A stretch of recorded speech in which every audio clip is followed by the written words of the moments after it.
This is a brief history of the language of the Sri Lankan Malays, and the question asked is it in peril of extinction?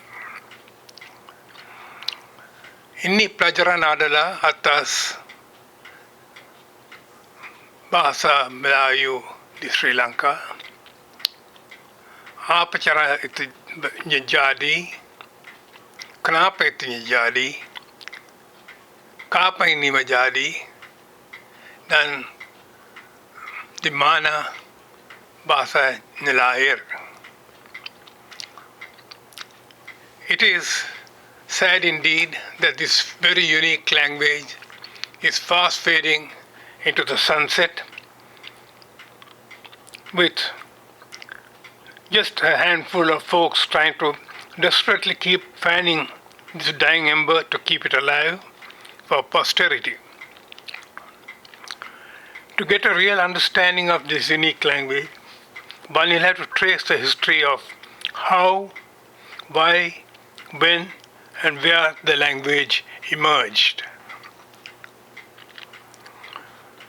Let's go back into the history of the Sri Lankan Malays and get a better understanding of the emergence of this unique language of theirs. We have to go back in time during the initial Dutch occupation of the East Indies archipelago, which they named Netherlands or Dutch East Indies, which is presently called Indonesia, in their quest for the lucrative spice trade and spice route. The first arrival of the archipelago was the Dutch trading company called Dutch VOC, Verenigde Oost-Indische Compagnie, under the mandate of the Dutch government in the late 18th century, to be subsequently taken over wholly by the Dutch government at the beginning of the 19th century. At the inception, the Dutch controlled a major portion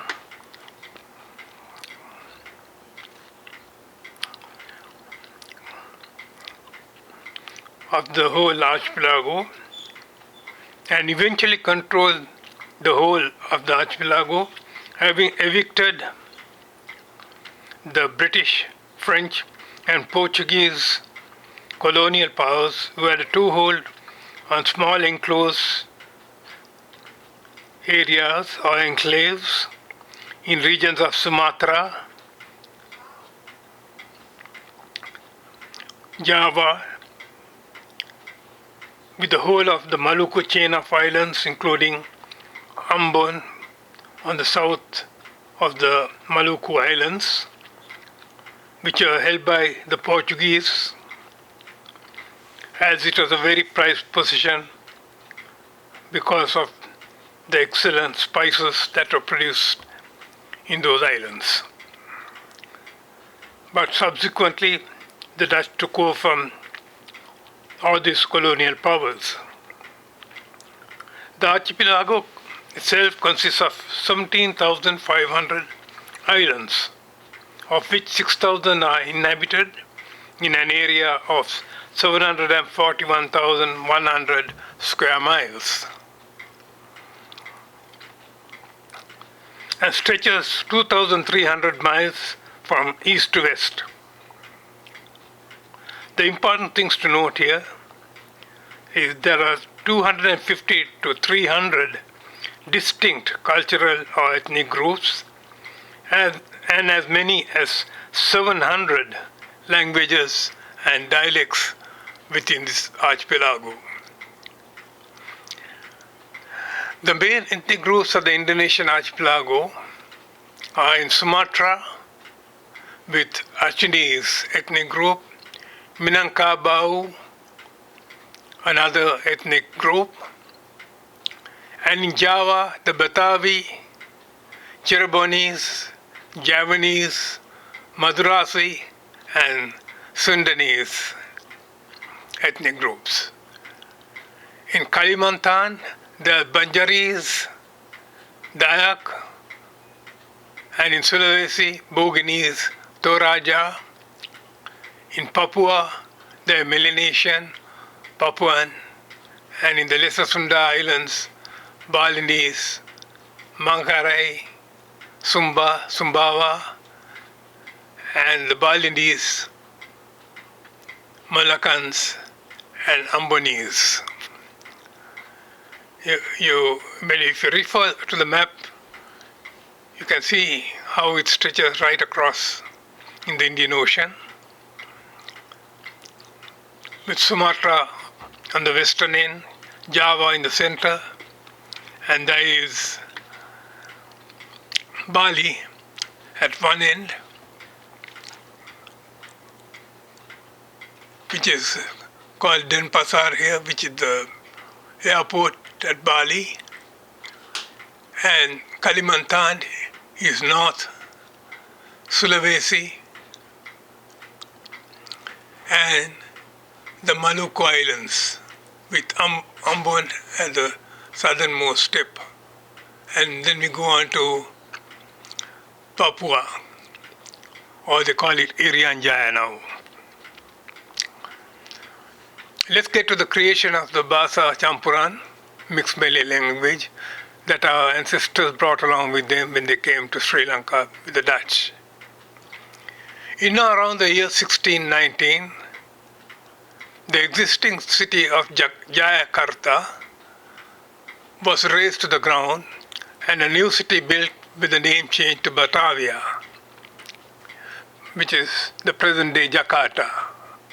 Batavia also means Holland in the Dutch language. Batavia was the Dutch administration's main and major point of trade, as well as for international trade. In addition to having all administrative officers that catered to the requirements of the archipelago, it was really a center hub for the whole archipelago. Because of that, the many peoples of the archipelago and the many ethnic groups convert to the great city in great numbers for various purposes, especially for trade. As is the normal trait of humans, they created their own compounds of villages in and around the city and remained confined to their villages, but they were later to find that there are problems of communication because it became a major issue. And this led to the creation of our ancestors' Bahasa Campuran, meaning mixed language. As we all know, language is one of the most effective ways of communication that is evolved within and among the distinctive communities, but not necessarily confined to its own.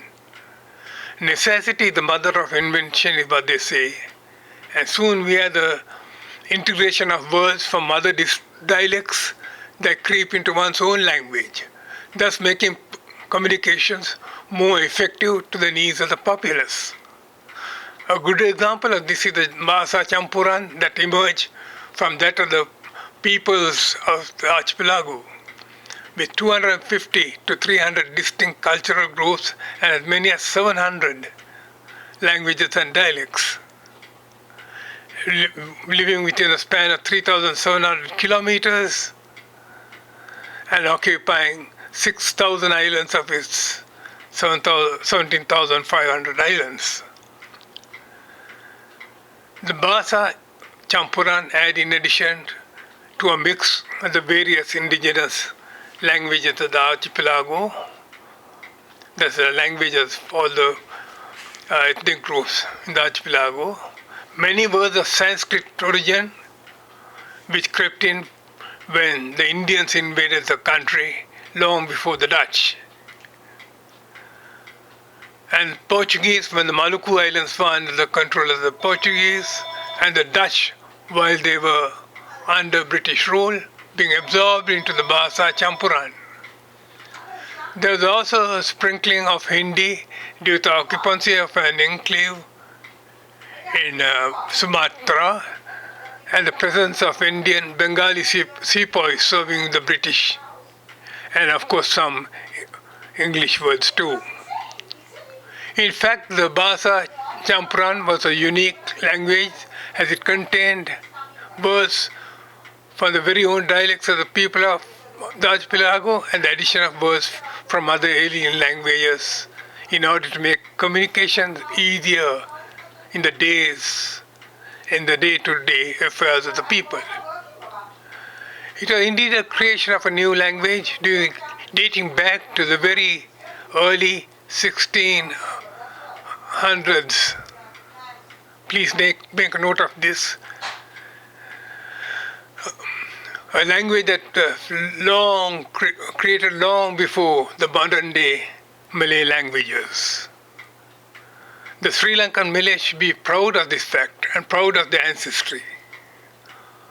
So on arrival in Sri Lanka, or Ceylon as it was called at that time, they carried on the trend of making communications easier by adding words of Sinhalese and Tamil origin to supplement their vocabulary for ease of communication with the local populace.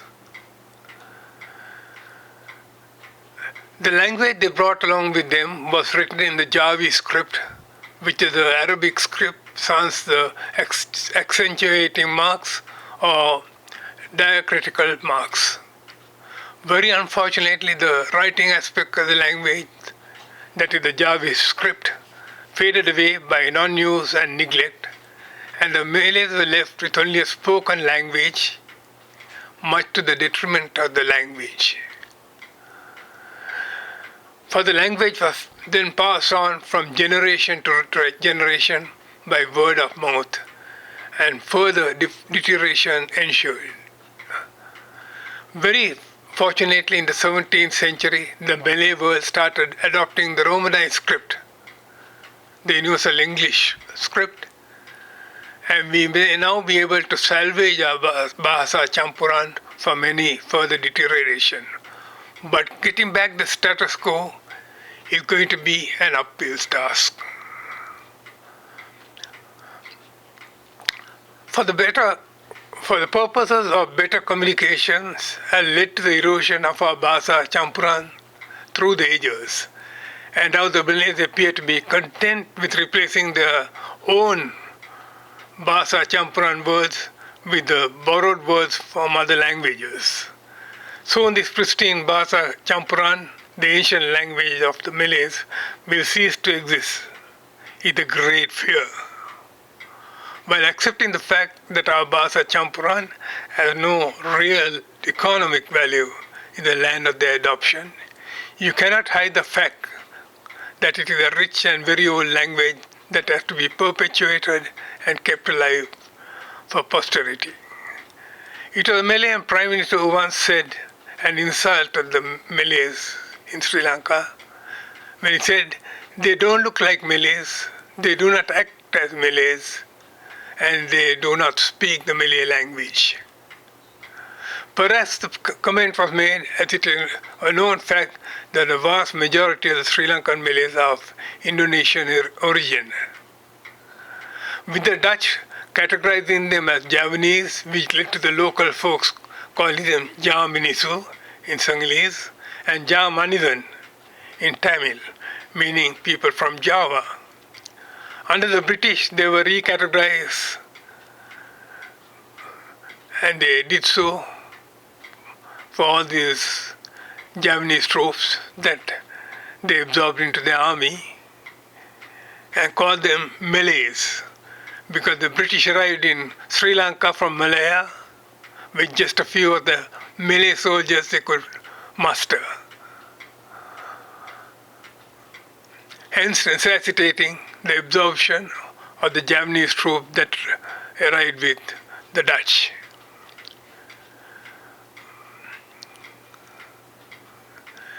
Due to the classification by the Dutch and English as stated below, many of the Malays in Sri Lanka may never know their ethnic backgrounds. However, it is possible that they may be able to get an inkling of this from their physical features, gait, and behavioral attitudes. Albeit our ancestors on the whole were an artistic, fun-loving, happy-go-lucky type of people, but lived within the spiritual and morality dictates of their religious faiths. They even brought their own brand of renowned culinary expertise, with the present generation called by alien names other than their own. And of course their distinctive clothes, which are now being surreptitiously replaced by Arab-influenced apparels clothes. So one can only guess that the Malays will someday in the future blend with the rest of the incumbent indigenous groups of the land of the adoption, unless a conscientious effort is made by them to stop this trend of a disappearing tribe. It will indeed be very sad and heart-wrenching to see the demise of the proud Sri Lankan Malay race. Presently, the topic of Bahasa Campuran remains as the domain of the scholars, linguists, researchers, and authors/writers who delved and reveled into what they called was an endangered language. But to help overcome this debacle saw no apparent assistance or meaningful solution except for, which I guess, personal enrichment and educational accolades. In conclusion, one prays that the Malay community will rally and rise to the occasion and do our ancestors proud by reviving our language, including our traditions and customs and rich culture, to our old days of glory. Because it is said that if you do not know your mother tongue, how can you call yourself a Malay? The Malaysian PM was right when he said the Malay, since Sri Lanka did not speak Malay. The task of the revival of the language is a gargantuan one, a huge and humongous one indeed, and needs the wholehearted support of the Malay community and the uninterested support to the few volunteers who are striving very hard to make the revival bear fruition. Thank you for listening, and God bless you all. Bye.